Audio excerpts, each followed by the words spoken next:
My question for you is about planning ahead and goal setting from a vibrational standpoint. Before I discovered your teachings, I was an avid reader of what I call success books. These are books like Stephen Covey's 7 Habits of Highly Successful People or The Success Principles by Jack Canfield.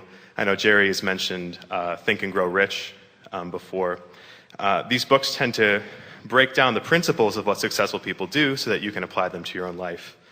A lot of these books acknowledge the importance of visualizing and allowing to an extent, but they tend to be written also toward the old school way of thinking with the mindset of working hard and never giving up, and other ideas that don't necessarily take vibration into account.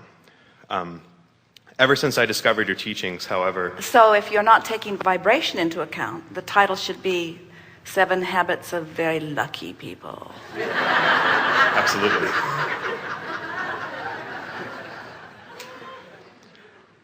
So basically, since I've discovered law of attraction in your teachings, which as soon as I, attracted you into my life, I viscerally knew that this was all true.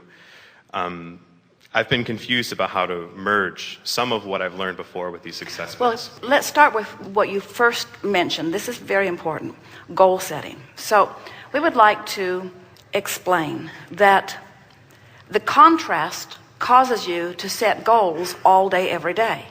Because when you know what you don't want, you know what you do want. So you are vibrationally setting forth those requests, or you could call them goals, all day, every day. When you visualize or write affirmations or script or try to imagine, as many of these books that you've talked about encourage you to do, that's not really the goal setting, because the goal setting, from our point of view, the goal setting happened in step 1. That's when you ask. Everything else that we write about, every process we offer, and we are eternal spewers of processes, every process we offer is to assist you with step 3. In other words, step 1 causes you to set the goal. Not only does step 1 cause you to set the goal, step 1 causes you to set a goal that step 2 embraces. In other words, the larger part of you has not only set that goal, the larger part of you has become it. The question is, what are you doing to close that gap? So whether you are goal setting, in other words, when you are talking about what you want and why you want it, when you're thinking about when it will come and how it will come, often the reason that so many people have trouble with that is because when they try to get specific about things that they don't understand, they offer more contradictory vibration than they do complementary vibration. So we would say, if goal setting makes you feel good, then it's the right approach. If the affirmation you're speaking fills you up with a feeling of at oneness, then it's a really good affirmation. But if your affirmation just reminds you that something you've been asking for a long time still hasn't happened, the affirmation is not a productive affirmation. So you can't just go through the motions of goal setting and affirmations and scripting and positive thinking. You can't go through those motions without using your gut to tell you what that process or what that effort is accomplishing in terms of energy. There are a lot of people that frankly just try too darn hard. In other words, life has caused them to ask, and they're so aware that they're not where they want to be that they just try and try and try. And here's the best thing that we can say about this brilliant question that you're offering here.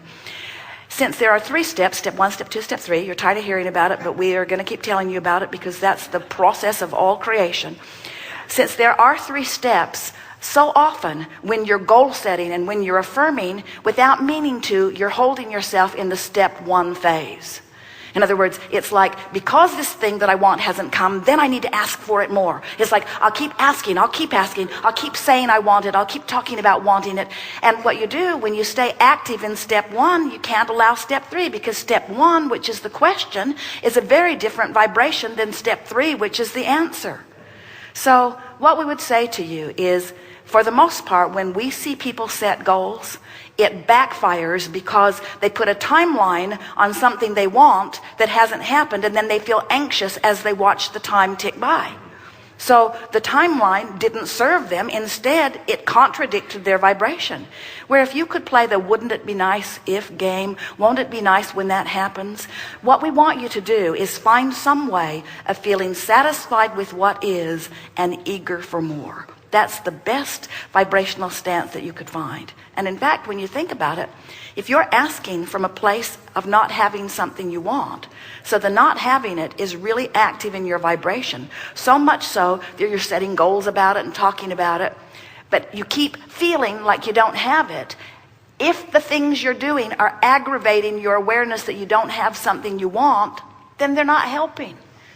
You want to do things that aggravate your sense of becoming, that aggravate your sense of things going the way you want them to go. These processes are neither good nor bad. It's the application of them and how they make you feel while you do them.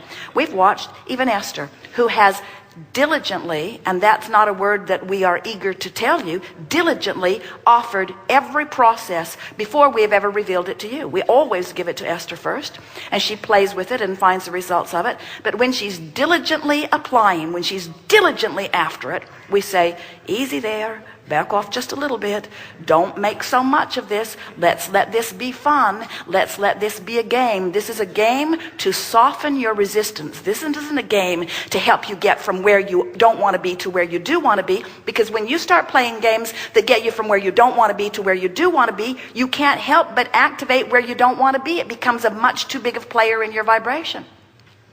So goal setting is lovely, but let your goals be general. Feel the difference between saying, I want $100,000 more next year than this year. In fact, I need it by Friday. And saying, next year will be a more prosperous year for me than this year. Feel the difference in the way it feels. Now, if you feel desperate, if you need it, then you've got to do something to soften that desperation. Because a feeling of desperation about not having enough money won't let the money in. You're tensed against it. So you have to find a way of softening it. So you say, well, I'll set a goal. I'll set a goal. I'll set a goal. I'll set a goal. I am determined. I'll set a goal. I'll set a goal. And we say, it'd be better if you just back off a little bit and talk about how well things are going. Things aren't going well. That's why I'm setting a goal. Well, but talk about what is working. Does anything ever work? No, nothing works for me. That's why I set goals. Well, just relax and talk about what is working. Is anything working? Well, some things have worked.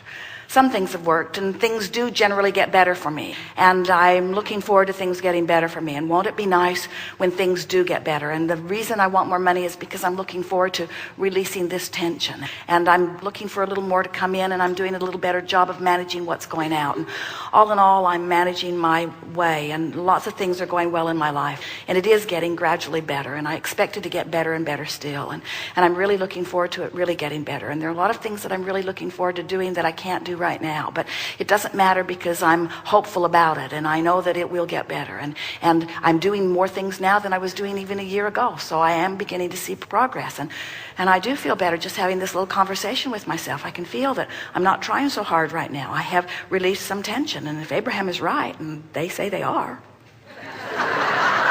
then this releasing of tension has to be a good thing for me. And so I think that this moment in time, I've done something good. I've released a little resistance. I don't feel as tense, but I'm going to set a goal. I'm going to set a goal by Wednesday, no, by Thursday, by Friday, at least by next week. I have to have that money. And all of a sudden, if setting the goal brought the tension back to you, you can feel it moved you in the wrong direction. The name of the game is the art of allowing. The art of allowing is allowing myself to enter the vortex, allowing myself to close the gap. Allowing what? Allowing complementary vibration between who I really am and what I really want and who I'm being in this moment.